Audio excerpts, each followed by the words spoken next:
ഹിജാബ് നിയമങ്ങൾ ലംഘിക്കുന്ന സ്ത്രീകളെ ചികിത്സിക്കാൻ ക്ലിനിക്ക് ആരംഭിക്കാൻ ഒരുങ്ങുകയാണ് ഇറാൻ. നമസ്കാരം, കൊട്ടാരക്കര മീഡിയയിലേക്ക് സ്വാഗതം.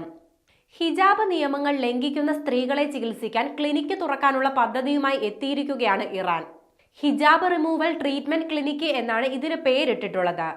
വനിതാ കുടുംബ വിഭാഗം മേധാവിയായ മെഹ്രി തലേബി ദരസ്താനിയാണ് ഇതിനെക്കുറിച്ചുള്ള വിവരങ്ങൾ പുറത്തുവിട്ടത്.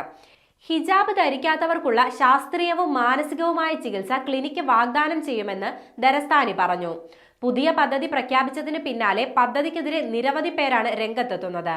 ഹിജാബ് നിയമങ്ങൾ അനുസരിക്കാത്ത സ്ത്രീകളെ ചികിത്സിക്കാനുള്ള ക്ലിനിക്ക് എന്നത് ഇസ്ലാമിക ആശയമല്ലെന്നും അത് ഇറാനിലെ നിയമങ്ങളെ അടിസ്ഥാനമാക്കിയല്ലെന്നും മനുഷ്യാവകാശ പ്രവർത്തകർ പ്രതികരിച്ചു. സ്ത്രീ ജീവിതത്തെയും സ്വാതന്ത്ര്യത്തെയും ക്ലിനിക്കുകൾ തകർക്കുമെന്നും തടങ്കൽ കേന്ദ്രമായി ക്ലിനിക്ക് പ്രവർത്തിക്കുമെന്നും പലരും ഭയപ്പെടുന്നുണ്ട്. ഇതൊരു ക്ലിനിക്കല്ല, ജയിലായിരിക്കുമെന്നാണ് ഒരു ഇറാനിയൻ യുവതി മാധ്യമങ്ങളോട് പറഞ്ഞത്. ഹിജാബ് നിയമങ്ങൾക്കെതിരായ ജനകീയ പ്രതിഷേധത്തെ തുടർന്ന് ഒരു വിദ്യാർത്ഥിയെ തടഞ്ഞുവെക്കുകയും മാനസികാരോഗ്യ ആശുപത്രിയിലേക്ക് മാറ്റുകയും ചെയ്തെന്ന റിപ്പോർട്ടുകൾക്ക് പിന്നാലെയാണ് ഈ വാർത്ത പുറത്തു വന്നത്. ആംനസ്റ്റി ഇന്റർനാഷണൽ ഉൾപ്പെടെയുള്ള മനുഷ്യാവകാശ സംഘടനകൾ ഇത് സംബന്ധിച്ച് ആശങ്ക പ്രകടിപ്പിച്ചിട്ടുണ്ട്.